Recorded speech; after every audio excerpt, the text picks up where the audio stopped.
So I've been asked to fix this Electrofusion unit. Now I've done videos on these things before.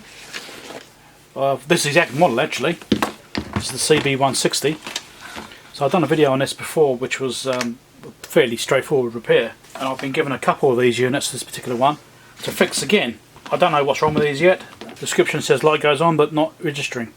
So we'll figure out what's going on there. Whether it's the same sort of fault we saw before in the previous unit. I'll chuck a link in up there probably, or down in the description for the previous videos I did on this thing.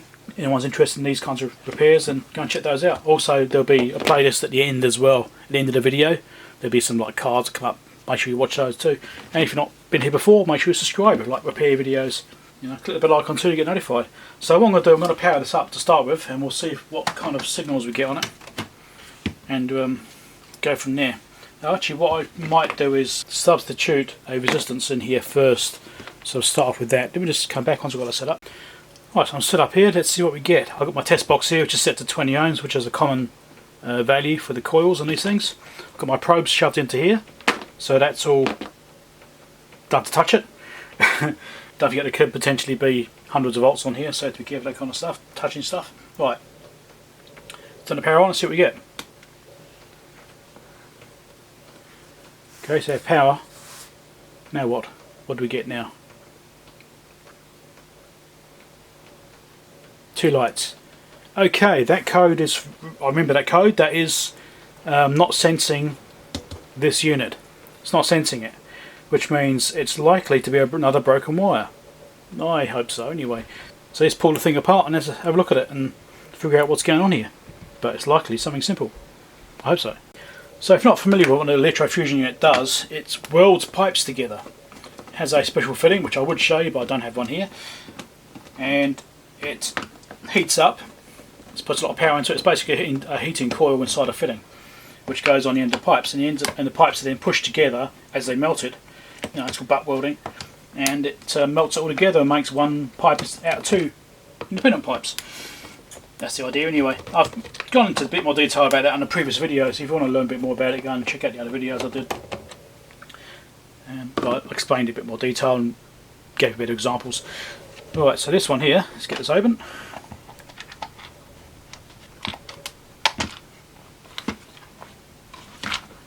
Which way this thing goes. Like that fitting. So there we go. There he is inside. Just do a bit of a look over it first to make sure there's no water damage, that sort of stuff, because it could be that's what's caused it. There's nothing obvious there that I can see. This relay looks interesting. That might have got wet. It could just be glue residue from it have sealed it, but I'm not sure. Don't know. It's on the inside.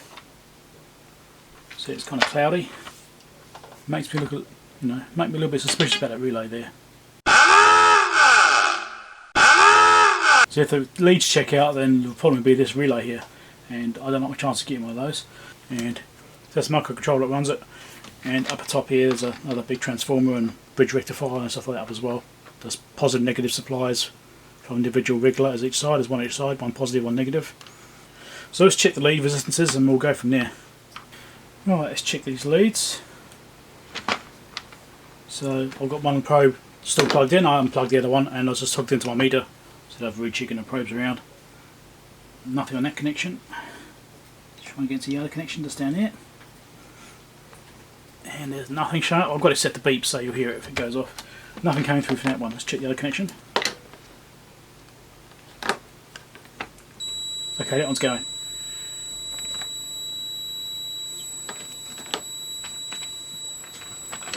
Right, so what we've got to do is identify exactly where on this other lead the breakers. So I need to kind of get this hooked up so I can wiggle the wires around and figure out where the breakers. So I've got it hooked up, so it should beep if I find the break by squeezing the wires around. Nothing up there. Nothing here. The last time the break was at this end of the cable. So let's just check the cable out. Give it a bit of a tug. That is stretching actually. Here it feels rigid. Here it doesn't. Yeah, it's stretching right there. It's broken right here again. Right there, same place the other one was the last time. Right there, stretching. See that? It's right there somewhere to break. If I push hard enough, maybe I get the wires together. See if I can do it. No. Here we go. Yep, so right there's where the breakers. Same place it was last time, so at least I know exactly how to fix that. That's easy. Sweet. Actually, let's just have a close look at both of these. So this is the one I've already identified, I think. Was it this one?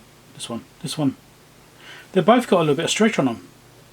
So this one is the one I think has totally gone. That's stretching a lot. Okay. That's moving quite a bit. So this one I've already assumed is definitely correct. You know, that's definitely broken. This one here, the other lead, it's also got a little bit of stretch on it. See that? So this one might have also partially broken, but not completely opened up yet. So I might have to do them both, just to be sure. Alright, so I'm going to cut both of these off and redo both connectors. So what I'm going to do, what I found last time I used to do this, is slice this outer one. Inside there's a rubber one inside there, and I can slide that rubber one down the wire. I'll put a bit of silicone on it, and I can slide that down. I'll do that on both of those. And then I can take the head apart, which is just as simple as unscrewing this piece, like that, which gives us the connector. And then I can pull this out and reattach, or pull some wire through and reattach it, which is exactly what I did last time I did this repair. So that's pretty good. But yeah, one's definitely broken, which is this one here, and this one here I'm suspicious about. It looks like it's got a little bit of flex in it, so I'm just not convinced this one's okay. It doesn't look right. So you see I've already started to slit it. Now I'm just going to go up here with a little side cutters here. I don't want to damage the rubber sleeve which is in there, because I want to keep that one. So you go, I've got this silicone over here, just stuck on this probe, shoved it up underneath the sleeve, and I've slid the sleeve down now. So you can actually see there's actually a dark spot just here. Oh, you can see it? A little dark ring just here. Right by it. See, that's right where it's broken. See it? As I'm pulling it, it's shrinking right where that dark spot is. So yep, definitely gone. Okay, so that's the first one I've cut off. Right, so that's the first one, which I was suspicious about, because that's stretching. This is the other one, and sure enough, if I run my fingers down here, I can actually feel a depression. Right there. So, yeah, both wires are broken. So let's try and actually find the actual spot where they're both gone, because I've cut back slightly back from that, so I think it's about there. Yep, there we go. There's the break right there. Nothing there. Let's try the same in the other one. It's about there. There you go. Also broken. So obviously it was conducting at the time. Bad anyway. Good. Found both faults. So great. I'll fix both of those. It's looking promising. So you get this apart, is you just literally just pull the pin out like this and just slide it out like that. And the same for the other one. Now so it's out. I need to get my metal grips, because obviously I've got to heat it up a lot, so I can't use my plastic ones for this.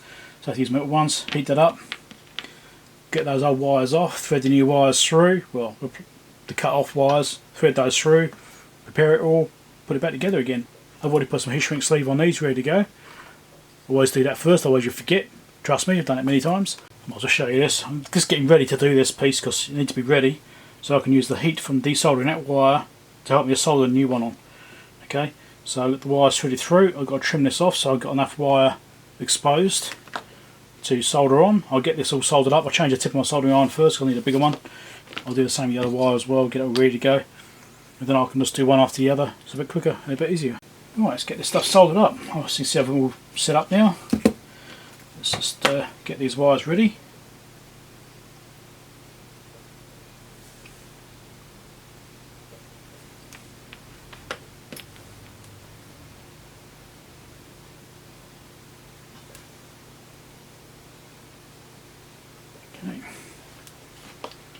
Now let's get this one off.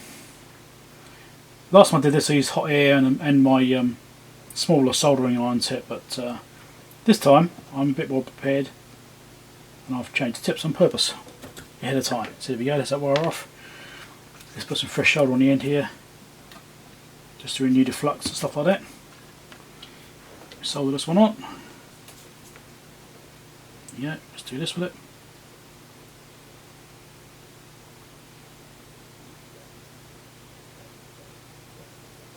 There you go. That's one.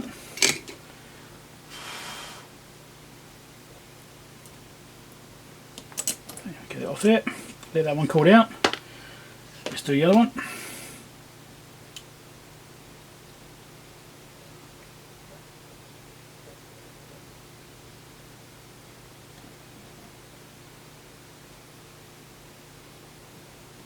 Okay, that's that one off. Bit of fresh solder.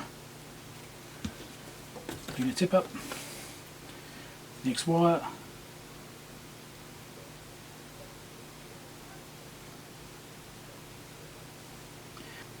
Done. That one looks a bit dodgy actually, it looks a bit cold. I did move slightly as I was cooling, so not good. Let's do it again. I'm happy with it.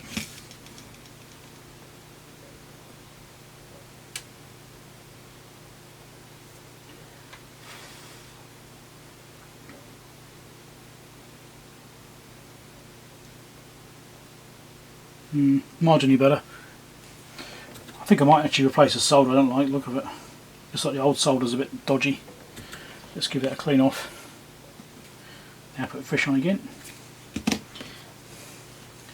One more time. Hopefully this time it's alright.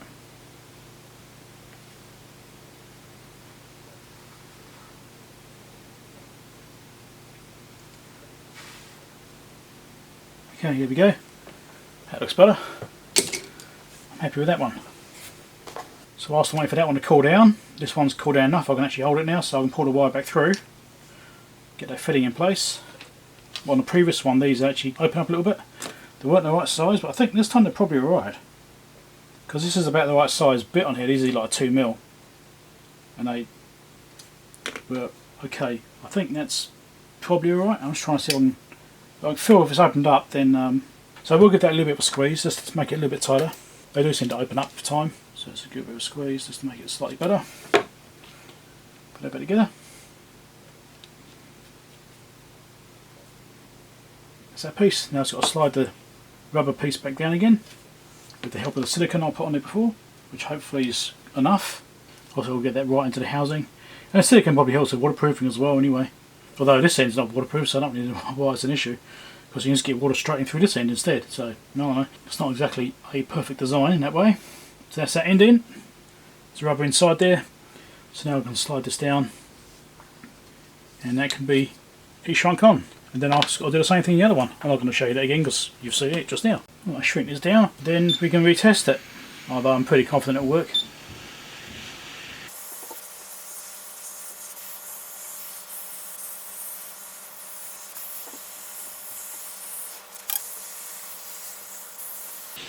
Don't forget, these are mostly for strain relief. Part of the problem is the original leads, the actual strain relief is too stiff. It doesn't actually strain relief, which is why they keep failing. So these are a bit more forgiving in that way. So although they're not a perfect seal, that's what the rubber's for anyway, they do provide proper strain relief, so now I've got some flex in them. Right, we're ready to try it again. I haven't tried this myself yet, so we're both going to discover together whether I got it right. Turn the power on, have a green light. Do we get any other indicators? There, green. Looks like it will go. I'm not going to push a button because it will just blow the hell out of these resistors. We will not be able to handle current at all. So I need to get my resistor tester here set up. So I'm ready to do a test now. I've got my big resistor here set up. This is set for 20 ohms. There you go, 20.2 ohms. Leads have got about 0.1 ohms or so resistance in them, so that's fine. So we're going to do AC voltage measurement because this is AC which is supplied to the coil. Don't forget this is simulating a fitting, right? So if there's a pipe fitting connected to it, this is simulating that as 20 ohm load, which is a common fitting type. Okay, so we can see the voltage when it does a test. We've got the resistance load here. We can fire this up and it should recognise it.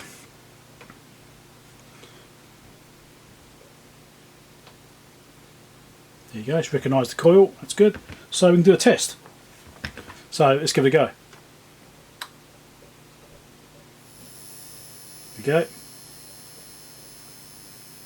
98.2 volts. So that's working. Cool. That's what I need to do. I didn't want to do a complete weld because I don't want to put stress in everything. I don't need to. So 98.2 volts coming out. Leads didn't get warm, which is good. Well, those ones wouldn't do. These ones might. Yes, a little bit of warmth on these leads because there's a lot of current. These are rated at 10 amps, but you don't want to put too much stress on things. That works. 98 volts coming out. Cost 20 ohms. PIV, right? Like Ohm's law, PIV. Power is current multiplied by voltage. So current we're based upon 20 ohms with 100 volts. 5 amps. 5 times 100 is 500 watts. So yes, it's 500 watts, that's fine. It's doing what it's supposed to do. I can pack this one back up again so that one's repaired. Excellent. And here's the specs on the back in case you're interested. There you go. 5 amps output, which is correct. That's what it actually did. Worked out nicely. So if you like that video, make sure you give me a thumbs up because that's really appreciated. It helps the channel quite a bit. Check out other videos. I've got more of these to fix, so I'll probably do a playlist actually. I'll check the playlist at the end, so make sure you go and watch that if you're interested in more of these repairs.